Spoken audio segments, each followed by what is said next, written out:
کہ تیرا بیان شاید کتے کو اچھا نہیں لگ رہا اس لیے کتا بھونک رہا ہے۔ عیسائی پادری نے کہا وہ تو جانور ہے، میرا بیان کیا سمجھے گا؟ دوسری بار گالیاں دینے لگا، کتا پھر بھونکنے لگا۔ پھر لوگوں نے کہا تیرے بیان پر ہی کتا بھونک رہا ہے۔ اس عیسائی پادری نے کہا میرے بیان پر نہیں بھونک سکتا، اسے کیا خبر ہے؟ تیسری بار جب نبی پاک کی شان میں ہرزہ سرائی شروع کیا، اس کتے نے زنجیر توڑ دیا اور اچھل کر کے ایسے دربار میں آیا، اس عیسائی پادری کے سینے پر چڑھ کر اسے دم زدن میں چاک کر کے 2 ٹکڑوں میں بدل دیا۔ اس کتے کی ہیبت ایسی طاری تھی، پورے دربار میں سپاہی سے لے کر بادشاہ تک ہر آدمی کھڑا رہ گیا اور کتے کو دیکھنے کی بھی تاب نہیں تھی، ایسا لگتا تھا کوئی شیر ببر آیا ہوا ہے۔ اس کتے کی ہیبت سے لوگ ڈرے ہوئے تھے، اور تاریخ میں یہ لکھا ہے جنہوں نے ہماری کھوپڑیوں سے مینار بنایا تھا، جنہوں نے بغداد کو ہمارے خون سے نہلایا تھا، اسی تتاریوں کے دربار میں 1 2 نہیں 10,000 تتاریوں نے کلمہ پڑھ کر اسلام قبول کر لیا۔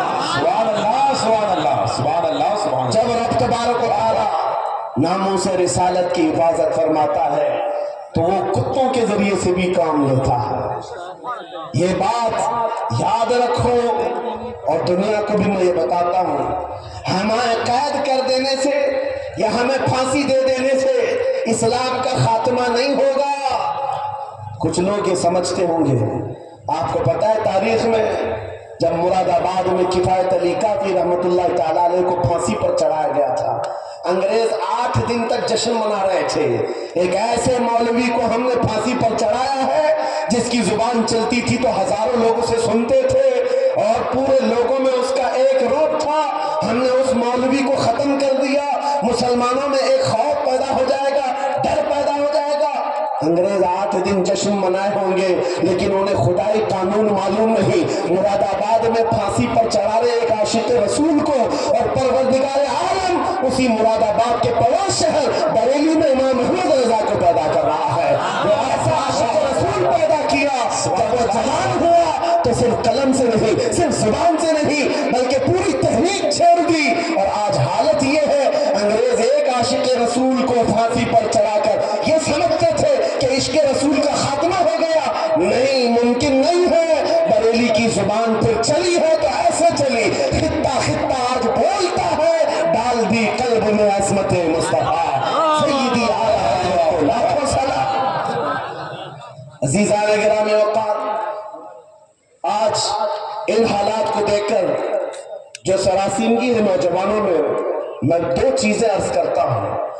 سرکار سیدی حضور حافظ ملت رحمت اللہ تعالی علیہ کا فرمان میرے والد گرامی سے میں نقل کر کے آپ کے سامنے رکھتا ہوں، جو وہ اپنے شاگردوں کے درمیان کہا کرتے تھے، 2 چیزیں اپنی زندگی میں لازم رکھو، کسی ظالم سے ڈرنا مت، کسی مظلوم پر اپنا جبر یا اپنی طاقت کا استعمال نہیں کرنا، کسی کمزور پر طاقت کا استعمال نہیں، اور کسی ظالم سے ڈرنا نہیں۔ یہ 2 چیزیں لے کر کے چلو، تمہارا کچھ نہیں ہوگا۔ کلمہ طیبہ پڑھا ہے اور میرے نبی کی امت میں ہو، موت تو یوں بھی کسی بستر پر آنی ہی ہے، اور جب موت آنا ہی ہے تو میرے نبی کی سنتوں پر آ جائے، حضور کی محبت میں آ جائے، کیا فرق پڑتا ہے؟ عزیزان گرامی وقات، اس جملے کو لے کر چلے، خاص کر آپ کے اس صوبے میں یہاں لوگوں کو بلڈوزر سے ڈرایا جاتا ہے۔ مسلمانوں، ایک چھوٹی مشین سے ڈرنے والی قوم تو نہیں، غیر قانونی چیزوں سے بچ جاؤ۔ بلڈوزر کیا کئی اس سے بڑی مشینیں بھی آئیں، تمہیں ہلانا نہیں چاہیے۔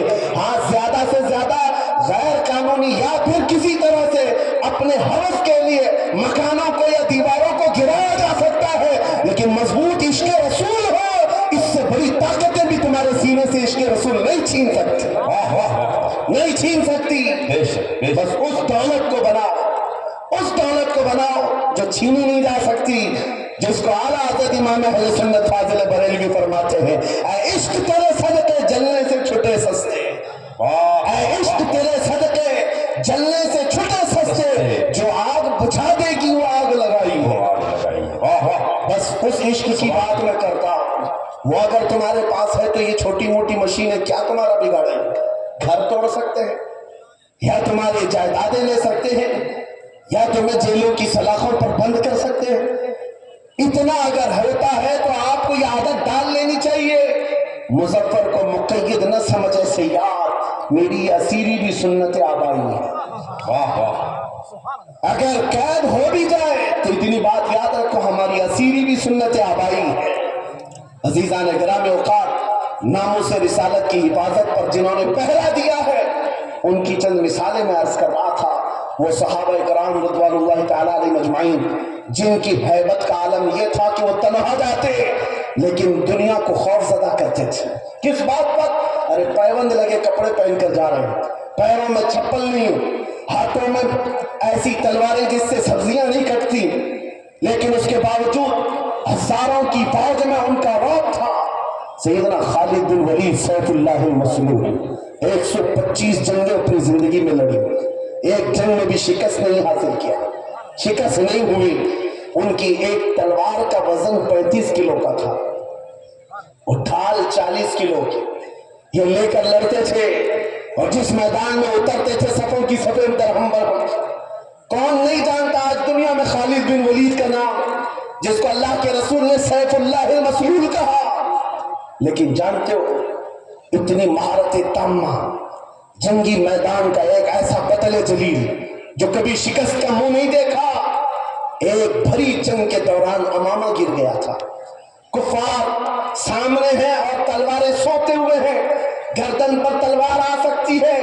خالد بن ولید تلواروں کی پرواہ نہیں کر رہے، اس امامہ کو اٹھانے جا رہے ہیں، اپنی پگڑی اٹھانے جا رہے ہیں، اور دونوں کافر وہاں جو آپ کی گردن کے پاس تھے وہ دیکھ کر حیرت میں رہ گئے۔ ایسا سپہ سالار جو ہر جنگ کو فتح کر لیتا ہے، آج اپنی گردن بچانے کی بجائے اپنی پگڑی بچانے چل پڑا۔ یہ تو جنگ کے ہنر نہیں ہوتے، ایک چھوٹا سپاہی بھی ایسی غلطی نہیں کرتا۔ خالد بن ولید بڑے اطمینان کے ساتھ اپنی پگڑی اٹھا لی اور اپنے سر پر رکھ لیا، اور ان کافروں نے پوچھا ہم تو تمہیں بہت بڑا ماہر سپہ سالار سمجھتے، لیکن تم نے آج ایسی غلطی کی ہے جو ایک چھوٹا سپاہی بھی نہیں کرتا۔ ہم اپنی تلواریں، ننگی تلواریں تمہاری گردن تک لا چکے تھے اور تم اس پگڑی کے پیچھے بھاگ رہے تھے، ابھی گردن الگ کر دیتے ہم۔ خالد بن ولید نے کہا پھر الگ کیا کیوں نہیں؟ پھر انتظار کیوں کر رہے تھے؟ الگ کیا کیوں نہیں؟ آپ نے فرمایا تم کیا سمجھتے ہو خالد بن ولید اپنے بازو کی طاقت سے یہ جیتتا ہے، اپنی قوت کے بل بوتے جنگوں میں فتح حاصل کرتا ہے؟ یہ بات نہیں، میری اس پگڑی کی اہمیت تم نہیں جانتے، اس میں میرے رسول اللہ کے 3 منہ مبارکہ ہیں، میرا یہ یقین ہے یہ منہ مبارکہ کی برکت سے اللہ مجھے فتح عطا کرتا ہے۔ سبحان اللہ سبحان اللہ سبحان اللہ سبحان اللہ، اللہ اکبر، یا رسول اللہ زندہ تاریخی ہے، وہ عشق رسول کی دولت سے ہی تاریخی ہے۔ بے شک، وہ خالد بن ولید رضی اللہ تعالیٰ نبی کریم صلی اللہ تعالیٰ علیہ وسلم سے کمال درجے کی محبت، حضور کے اعضائے مبارکہ بال مبارک سے اس قدر والہانہ عقیدت، جس کی وجہ سے ان کا یقین تھا کہ مجھے جنگوں میں فتح ملتی ہے اور کفار کے دلوں میں ہیبت طاری ہوتی ہے۔ آپ کو پتہ ہے تاریخ میں آپ جھانک کر کے دیکھیں، ایک ایسا خلیفہ بھی گزرا ہے جس کا نام آج بھی لوگ لیتے ہیں، صلاح الدین ایوبی۔ جب بیت المقدس کی بات آئی ہے تو ہر جگہ سے صلاح الدین کا بھی نام آ رہا ہے، نام جڑا ہوا ہے۔ اٹلی اور ڈنمارک میں اب لوگ صلاح الدین ڈے منا رہے ہیں، ہم نہیں، دشمنان اسلام بھی کہتے ہیں ایسا جرنیل ہم نے دیکھا نہیں تاریخ میں، اس لیے کہ 50-50 ہزار لوگ قید ہو کر آتے اگر جنگ میں، تب بھی سب کو آزاد کرتا تھا، معاف کرتا تھا، بڑا دل رکھتا تھا، بہت بڑا دل رکھتا تھا۔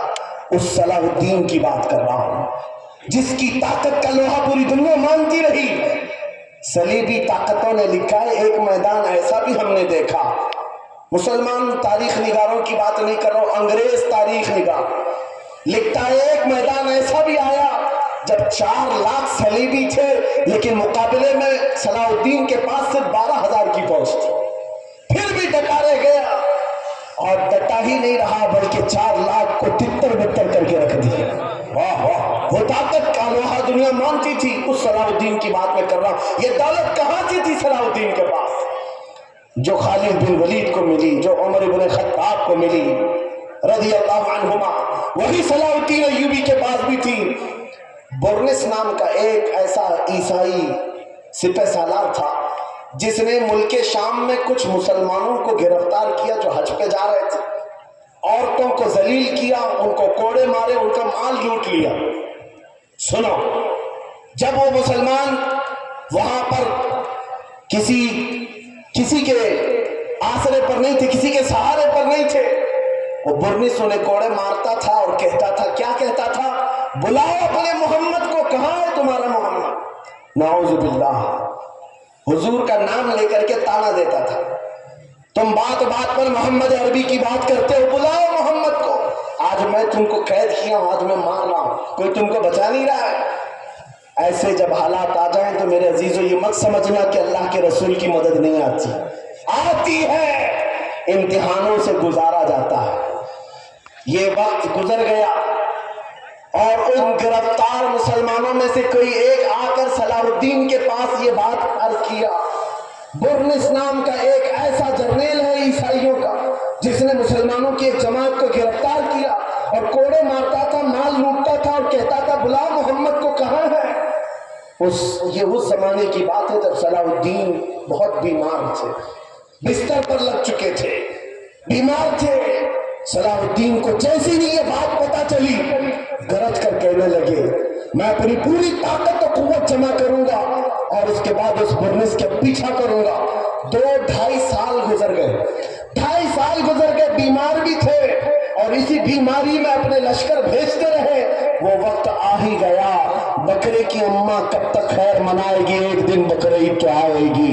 اس برنس کو صلاح الدین کی فوج نے گرفتار کیا اور وہ گرفتار ہو کر جب قیدی بن کر صلاح الدین کے پاس لایا گیا، صلاح الدین ایوبی کی آنکھیں شعلے برسا رہی تھی، اپنے ہاتھ میں تلوار لے کر کے آئے اور پوچھا کیا کہتا ہے بتا برنس۔ برنس کہا میں تمہارے بارے میں جانتا ہوں، تم ہزاروں قیدیوں کو یوں ہی آزاد کرتے ہو، جب جب تمہارے پاس قیدی آتے ہیں ان کو تم فدیہ لے کر یا چھوٹی سی بات پر آزاد کرتے ہو۔ آج بھی میں وہی امید رکھتا ہوں صلاح الدین مجھے آزاد کرے گا۔ صلاح الدین ایوبی نے کہا ہرگز نہیں، تیرا خیال باطل ہے، تیرا گمان غلط ہے، صلاح الدین آزاد تو ضرور کرتا ہے لیکن اس کو نہیں جو نام مصطفیٰ پر انگلی اٹھاتا ہے، جو میرے نبی کو للکارتا ہے۔ آج سے 2.5 سال پہلے تو نے مسلمانوں کو گرفتار کر کے کہا تھا بلاؤ محمد کو، کہاں ہے؟ یہ دیکھ محمد عربی نے تلوار دے کر مجھے بھیجا ہے تیری گردن لے کے۔ کون ہے کوئی تجھے بچائے گا؟ یا رسول اللہ۔ میرے عزیزوں، صلاح الدین ایوبی نے تاریخ کی سچائیوں میں یہ واقعہ ایسا رقم کیا کہ آج ہم کو یہ سمجھ کر کے چلنا چاہیے ہمارے ہر مسئلے میں سمجھوتا کیا جا سکتا ہے، حضور کی عزت کے معاملے میں کوئی سمجھوتا نہیں کیا جا سکتا۔ جو جان مانگو تو جان دے دے، جو مال مانگو تو مال دے دے، مگر یہ ہم سے کبھی نہ ہوگا نبی کا چاہو جلال دے دے، کیا بات، یہ نہیں ہوگا۔ اور دنیا آج یہی سمجھتی ہے۔ ان کے لیے میں ایک بات کہوں گا، صلاح الدین ایوبی نے جس برنس کو اس روئے زمین سے نکال کر کے زمین کو پاک کیا تھا، وہ حالات آئیں گے میرے عزیزوں، پھر اللہ کریم کسی محافظ بیت المقدس کو بھیجے گا۔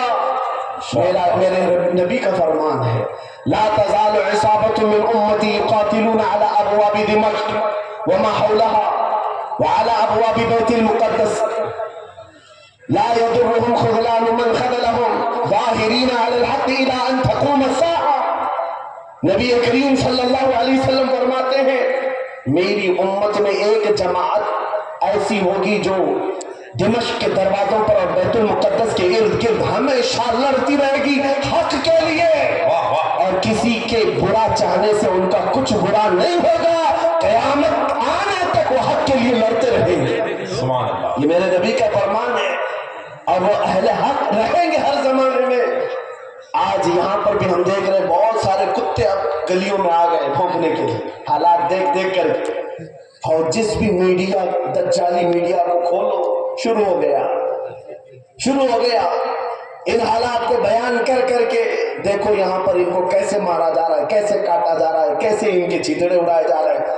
شرم کرو ظالموں، 6 مہینے کے بچوں کو بھی آتنکوادی کہتے ہو، ہزاروں بچوں کا خون ہو گیا، پھر بھی یہ بغلی دنیا ایسی ہے جو رشیا کو آتنکواد نہیں کہہ سکتی، جس نے یوکرین کو راکھ میں بدل کر رکھ دیا ہے۔ وہاں کوئی نہیں کہتا اس لیے کہ ان کا دادا ہے، اور یہاں پر چھوٹی سی ایک جماعت کے پیچھے پڑے ہوئے ہیں۔ میں آپ سے ایک بات کہنا چاہوں گا، وہ وقت آئے گا میرے عزیزوں، یہ حالات جو آج پیدا ہو رہے ہیں، قرآن میں رب تبارک و تعالیٰ فرماتا ہے ام حسبتم ان تدخلوا الجنہ ولما یأتکم مثل الذین خلوا من قبلکم مستهم البأساء والضراء وزلزلوا حتى يقول الرسول والذین آمنوا معه متى نصر اللہ الا ان نصر اللہ قریب۔ رب فرماتا ہے لوگ کیا یہ سمجھتے ہیں یہ یوں ہی جنت میں داخل ہو جائیں گے، یا ایسے ہی جنت میں چلے جائیں گے، اور ان کو ویسے نہیں آزمایا جائے گا جیسے پچھلوں کو آزمایا گیا تھا؟ کہ ان کو سخت تکلیفیں آئیں، پچھلے دور کے ان جیالوں کو آزمایا گیا، سخت تکلیفیں آئیں، ان کو ہلا دیا گیا تھا۔ وہ زلزلوا، یہاں تک کہ رسول نے بھی اور ان کے ساتھ والے ایمان والوں نے کہا اللہ کی مدد کب آئے گی؟ مولا فرماتا آگاہ ہو جاؤ، اللہ کی مدد بہت قریب ہے، اللہ کی مدد بہت قریب ہے۔ یہ حالات آ جانے کے بعد بھوکنے والے بھوکتے رہیں گے، لیکن تمہارے دلوں میں نروس پن نہ آئے، ڈر اور نا امیدی نہ آئے۔ وہ اللہ جو ابابیلوں کو بھیجا، وہ رب ذوالجلال جو بدر میں اپنے نبی کے چاہنے والوں کو 5000 فرشتوں سے مدد کیا، وہ رب ذوالجلال جس نے یونس علیہ السلام کو مچھلی کے پیٹ سے زندہ باہر نکالا، وہ رب ذوالجلال جس نے تپتی ہوئی آگ سے ابراہیم علیہ السلام کو سلامت نکالا، وہ رب ذوالجلال جو تیز تلوار چھری کے نیچے اسماعیل علیہ السلام کے گلے کی حفاظت کی، وہ کل بھی تھا آج بھی ہے اور ہمیشہ رہے گا۔ وہ حی و قیوم ہے، اس کی ذات پر توکل رکھو، یقین رکھو، مدد آئے گی۔ نہ گھبراؤ مسلمانوں، ابھی خدا کی شان باقی ہے، ابھی اسلام زندہ ہے، قرآن باقی ہے۔